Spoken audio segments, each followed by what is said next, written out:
Marvel Studios artist Andy Park recently revealed that Black Widow almost had another comic-accurate look in the Black Widow film, but ultimately it was scrapped because, whatever reason.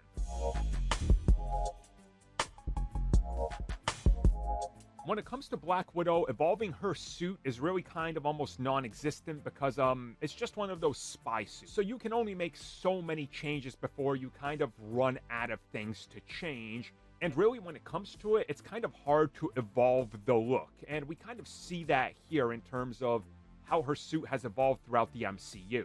Recently, though, over on Instagram, Andy released some new concept art that they were kind of playing around with different iterations of Black Widow's look, especially going into trying to incorporate more comic-accurate looks and different hairstyles. And one thing that he focuses on, as you see here, is just kind of changing some of the hair. But really, when it gets to the Black Widow film, what they were trying to go for, you see a way more comic-accurate hairstyle for Scarlett Johansson's Black Widow, Natasha. And I really do like it because it does differentiate her from some of her other looks that we've seen throughout the MCU. Again, the 90s look, I think goes back to the late 90s to the early 2000s. Really, it was the most prominent. And it just kind of looked different. You obviously see a higher collar to kind of balance out some of the missing long hair, which I think does add a pretty cool element to it and just kind of gives her a different spin.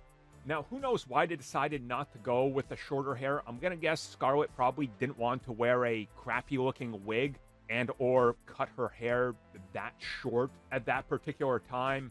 Or it could be something like, hey, we market tested this, and if you have short hair, they're suddenly going to call you woke and SJW, so let's scrap that as well, which I can't believe it's a thing, but it's a thing when females have shorter hair, especially if they do the one partial side shave, which kind of looks like maybe they could have gone for that. Some people have suggested in some of the comments that that's what they went for.